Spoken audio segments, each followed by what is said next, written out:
Here we go.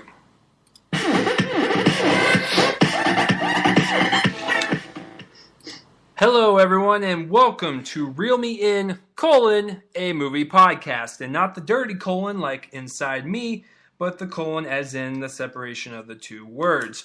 Okay, so this is something that you didn't really ask for, but hey, I'm going to give it to you anyways. It's a movie podcast where I just talk about anything, everything, and well, anything about movies. And so my guest today is the one and only Jackson. How are we doing today, bud?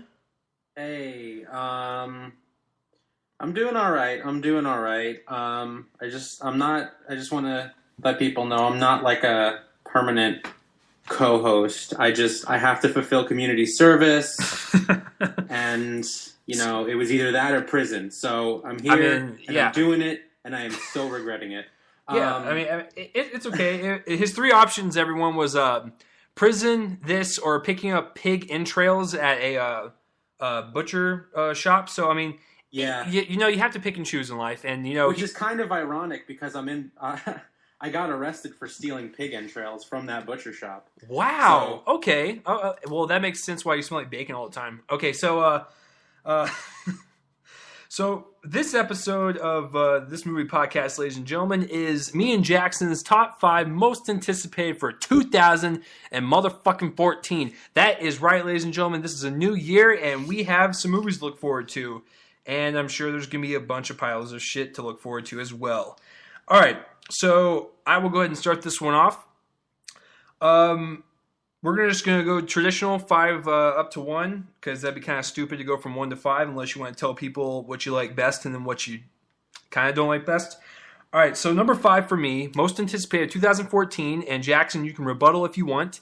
That would be Dumb and Dumber 2, the sequel to the 1994 hit Dumb and Dumber, starring Jim Carrey and Jeff Daniels, directed by the Farrelly brothers, who also did movie 43, Shoot Me in the Dick. Well, in fairness, it was one of them that did movie 43. True, but he's still 50% of that group, and that still is going to be tainted into Dumb and Dumber 2. However, they got Jim Carrey and Jeff Daniels back. I think that's the only reason why I'm so excited for it, is because Dumb and Dumber was a hit comedy for me back in the day.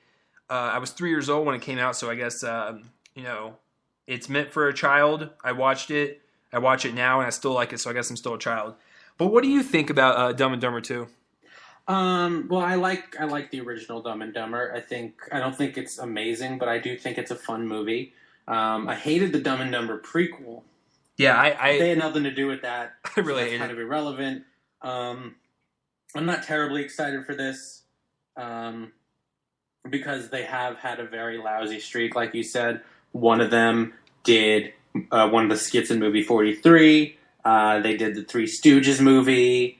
I can't remember. I know they did Shallow Hal, which I wasn't in love with. I kind of like Shallow Hal. I think pretty much after There's Something About Mary was kind of like, that was kind of their peak. Yeah, and I agree. After that, I'm not excited for it. I'm sorry. Okay, that's no problem. I have hope. And if it's terrible, then I will have Jackson pretty much call me any name he wants, including Poopy Face or anything along those lines. So that is my number 5 for most anticipated. Number 4, I had to geek out just a little bit because I told Jackson I had to at least put one on there. I'm going to put Guardians of the Galaxy at number 4. And the only reason I'm going to put this on there is because, 1, I do like superhero movies. They're a very entertaining, fun time at the theater.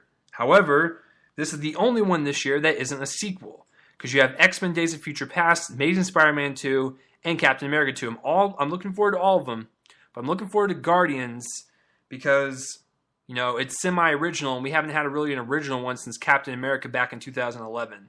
And I'm talking purely Marvel, not DC. So, Jackson, quick thoughts on Guardians? Guardians, I am excited for, but I'm not gonna put all my eggs in that basket. It will be nice to see a new property from Marvel that's not a sequel. But the director, James Gunn, I'm not too familiar with his work. Other than that, he wrote Scooby-Doo, and he's co-writing this, and that makes me nervous, but I think at the very least it'll be interesting because, you have a talking tree voiced by Vin Diesel. Of course. And you have a talking raccoon voiced by Bradley Cooper. It's an interesting cast, and I think it'll be an interesting movie. I'm not going to say I'm excited for it, but I am interested in it. Did I tell you that I firmly believe this? I'm not even joking. I think casting Vin Diesel as Groot is probably one of the best casting choices they've made in a while. Like he sounds like that tree. Like sounds like the tree. Yeah, he does. And his acting is very well. I mean, it's analogous to a tree as well. Okay, well that was a good one. But he's not a bad actor. But what I'm looking really forward to the most is not only James Gunn's kind of style and take on it, because it is something we haven't seen before. But I'm a fan of Chris Pratt. I've liked him on Parks and Rec. I've liked him in almost everything. I'm really curious to see how he can handle a lead role in a very big budgeted gamble of a movie. Aren't you kind of curious, like, to see what he can do? Yeah, I actually am. I am a fan of Parks and Rec. I do like him. He does sort of play the same character and everything, so I wonder if this will be different. He's also in the Lego Movie. He's the lead voice in the Lego Movie, so he's having a pretty big year this year. It's great, and I'm really looking forward to Guardians and see what they can do differently. All right, ladies and germs, this is the top 3 for me. Let's start. Let's begin this because I'll guarantee you we have the same ones on our list. Number 3 is Grand Budapest Hotel, and I only have 2 words for you. Wes Anderson. If you guys don't know who Wes Anderson is, by now at least the hipsters that like to eat at Panera Bread every day for lunch, then... I like Panera Bread. Oh, I do too. Jackson, wait. Are we hipster brothers? I don't want to be. Good point. Grand Budapest Hotel is from director Wes Anderson. If you guys don't know who he is, Moonrise Kingdom, Rushmore, Royal Tenenbaums, which is awesome. Bottle Rocket, Life Aquatic with Steve Zissou. What was the other one? God, I can't. Darjeeling Unlimited. The Darjeeling Limited. Yeah. But I've always liked Wes Anderson. Royal Tenenbaums is fantastic. I actually liked my favorite of his. Yeah, it's my favorite too, and I really liked Moonrise Kingdom from last year. The reason why this one looks really good and what's really different from what he's done, it's like it's kind of like Moonrise Kingdom, but with a murder mystery, which I'm really looking forward to. Like, if you watch the trailer, it's got like this weird Wes Anderson, like Hitchcock, Cockian, I don't know, like a Cockian vibe. And it just looks really, really awesome. And plus, Ralph Fiennes is the lead character. And come on, he's fucking Voldemort. And that's one of the greatest villains in cinema. So, come on. It's Wes Anderson. I do like Ray Fiennes. Yeah. I mean, it looks like he's sort of bringing his regular cast along with a lot of people we haven't seen before. It almost reminds me of Clue in a way. Yeah, it kind of does. Because you said murder mystery, and I'm thinking, okay, well, that's Clue. And well, I mean, because I'm betting Willem Dafoe did it because look at him. But, well, if Willem Dafoe was on every police lineup, they would choose him always just because he looks like a stretched out, dried out child molester. Like he didn't do it to me, but he definitely did it to somebody.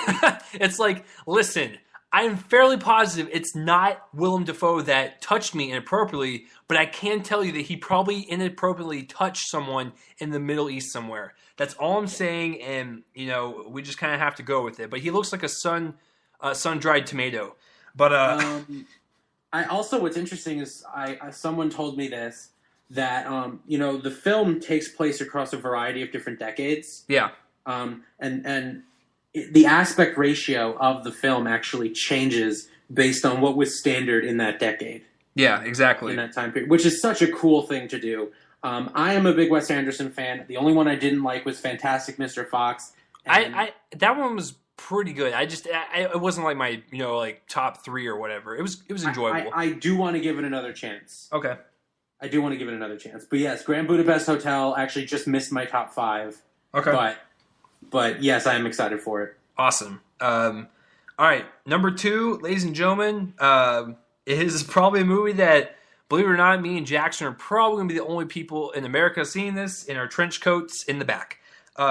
Nymphomaniac comes in at number 2, and this is directed by Lons von Trier, who did Antichrist, which I absolutely hated, but I loved Melancholia, which he did 2 years ago. And it stars Shia LaBeouf, Stellan Skarsgård, and many other people who pretty much have sex. I mean, off the top of my head, Willem Dafoe's in it, Jamie Bell, Uma Thurman, Charlotte Gainsbourg, as per the usual. Yeah. Udo Kier, Christian Slater.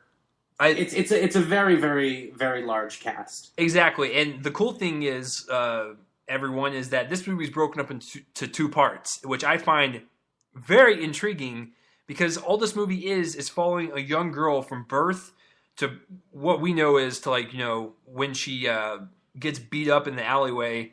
Which is at the beginning of the film. Yeah, the title explains it all, unless you're dumb. Like, she's a nymphomaniac. She likes to have sex.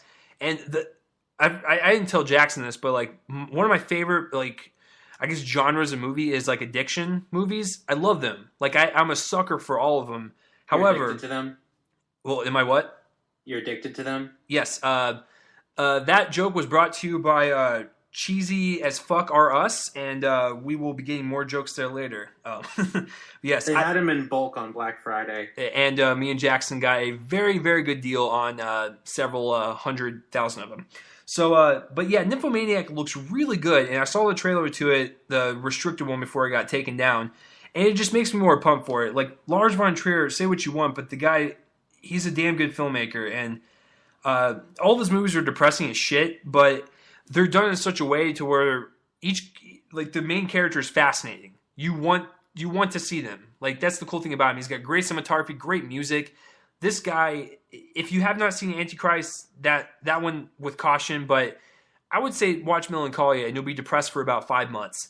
But it's such a well done movie, and it's broken up into 2 parts. It's going to be an epic. I'm excited for it. Nymphomaniac. Go check it out at your local independent theaters or your local porn theaters. So my number 1 comes to no surprise, Martin Graham. You're going to be no shocker to you, but it's Inherent Vice.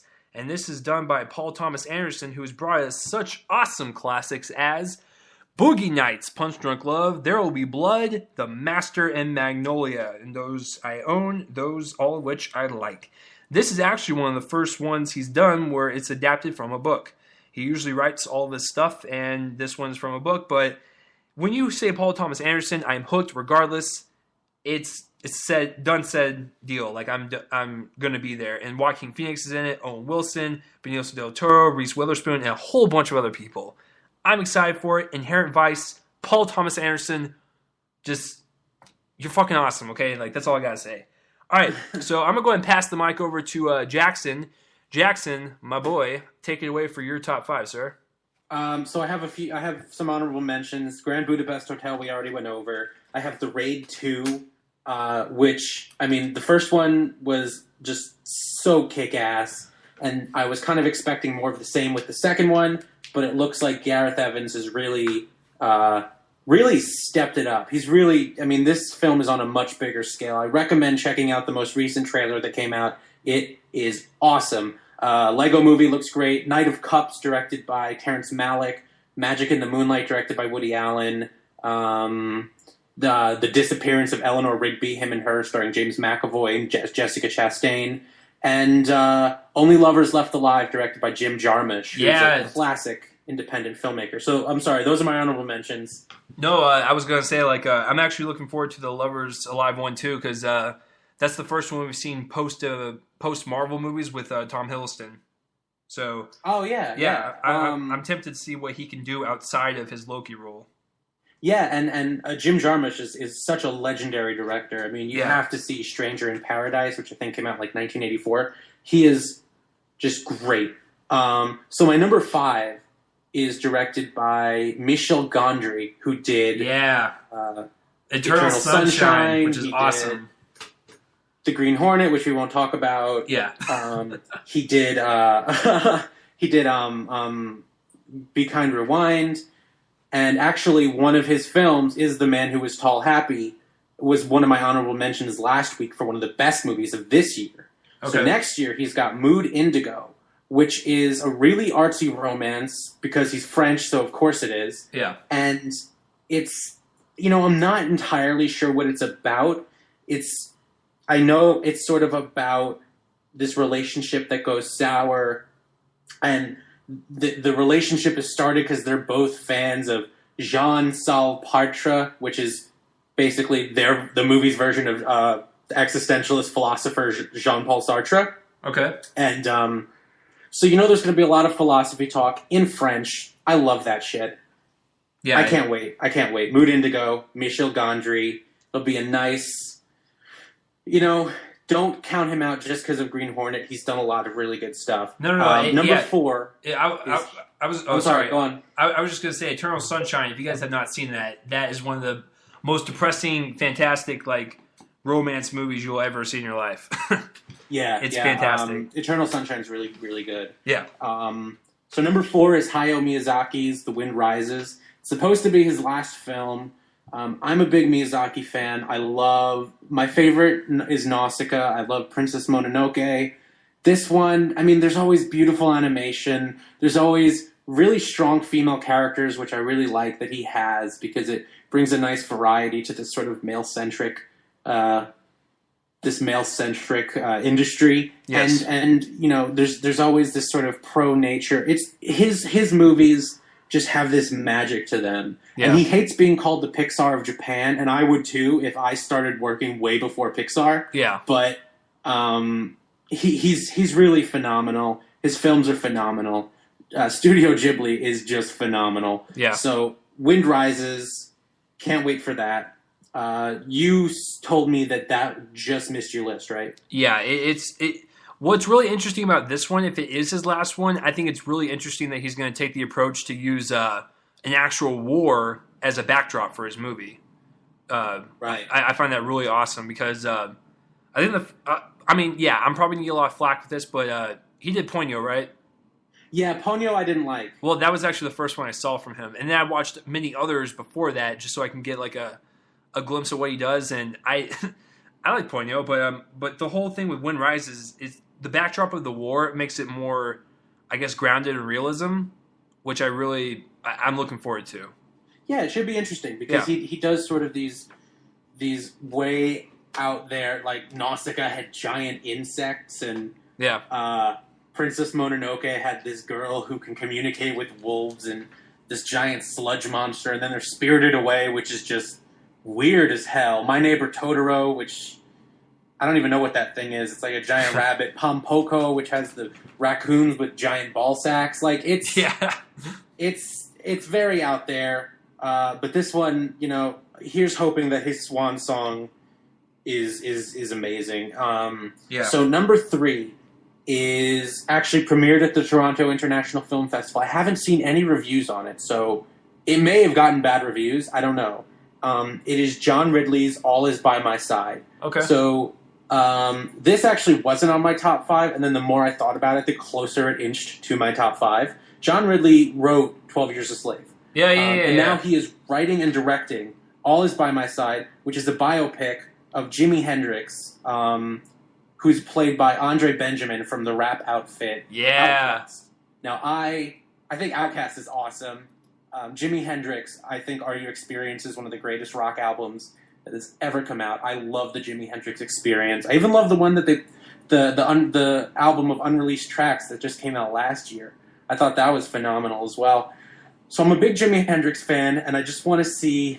I think Andre Benjamin can do a really good job with this. I cannot wait. I think it's in good hands.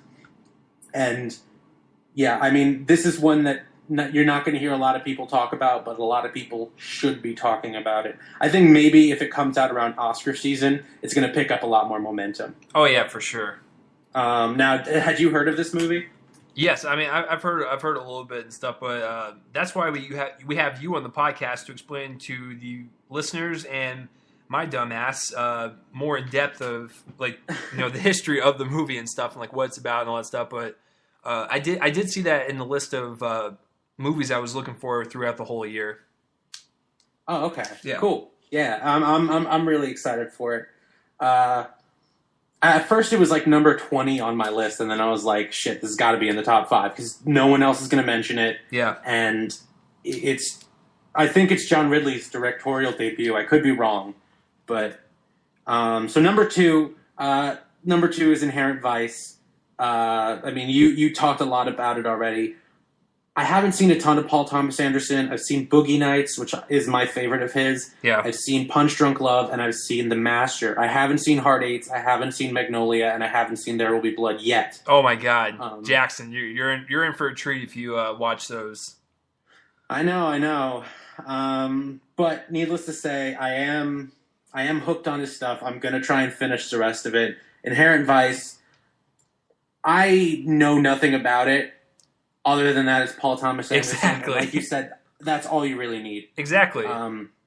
That's all you really need. It's true. Like at this point, if you slap his name on the directing chair and like the writer, like he formed this movie, I'm totally behind him. Like I didn't know anything about The Master. I saw one trailer. I was like, "Huh, that looks really cool." Paul Thomas Anderson. I'm going for it. Like I don't care as long as he is attached. Because if you guys don't know, he is one of the best American filmmakers, period.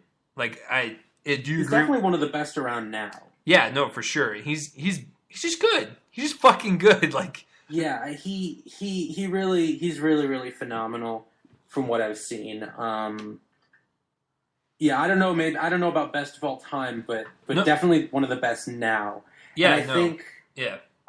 Did you say Joaquin Phoenix was in it? Yes.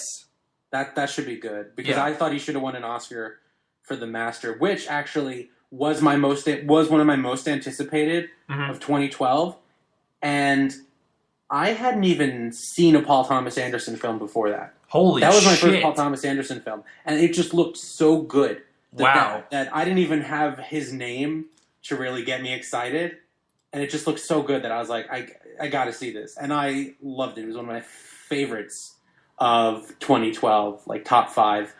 So my number 1 is Nymphomaniac, which means I'm only slightly a little bit more of a sexual deviant than you are. That is true. Lars von Trier, actually the only film of his I've seen is Melancholia, but he's done, as he said, Antichrist, Dogville. Dogville was good. Breaking the Waves.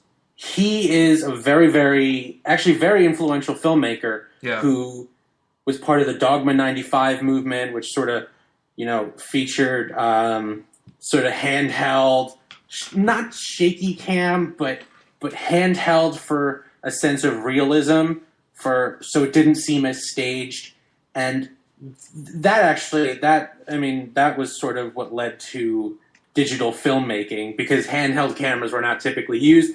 He used handheld cameras. Thomas Vinterberg, also, who did The Hunt last year, was also part of that movement. So Lars von Trier, very big figure in film. I think a lot bigger than and a lot more influential and important than a lot of people realize. Yeah.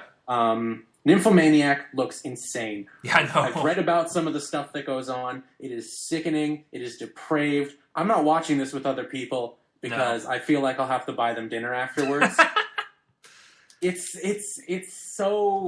just seems so interesting. It seems like the Lars von Trieriest movie you could find, and I am so fascinated. It's like a morbid curiosity I have. I don't know if it'll be good, but God damn it, it will not be forgettable. I assure you that. No, and that is why Nymphomaniac is my most anticipated movie of the year. Nymphomaniac's Part 1 and 2. Exactly. Because they both come out this year, which is actually really cool, so I'm looking forward to it.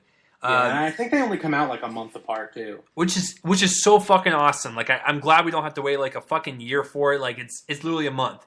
But, I mean... There's only so much depravity you can handle at once. Yeah. Gotta take a month break in between. Yeah, yeah. Wait for the scars to heal. Exactly. I mean, we're already going to be scarred the first time around. We gotta, kind of heal up, put the salt on the wounds, get past the pain, and move on to part 2.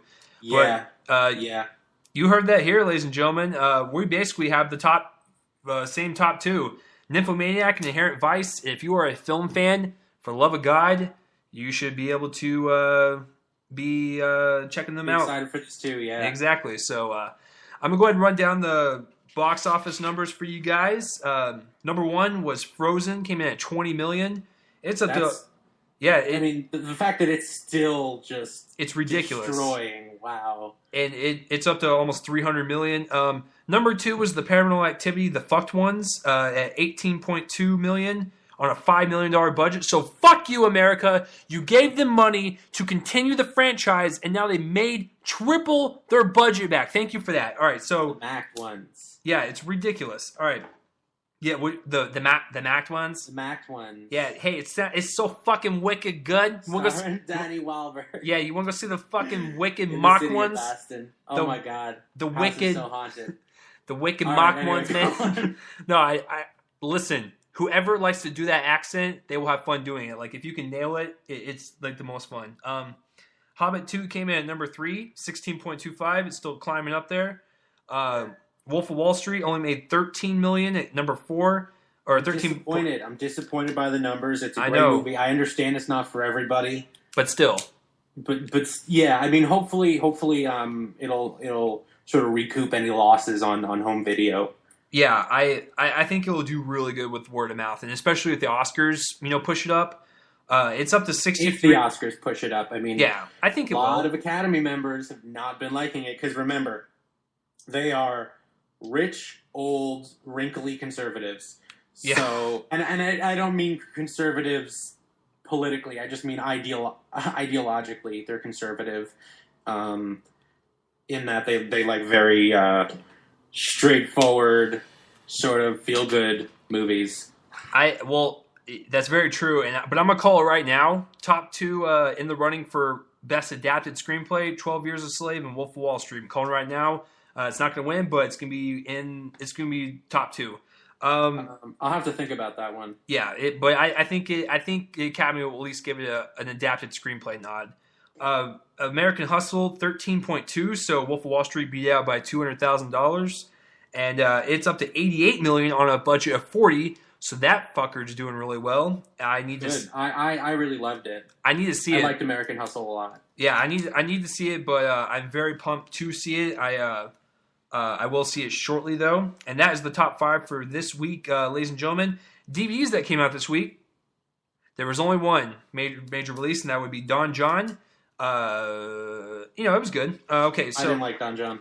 I thought it was I thought it was a decent directorial effort from him. I never said it was like fantastic or blew my mind, but I appreciated it, and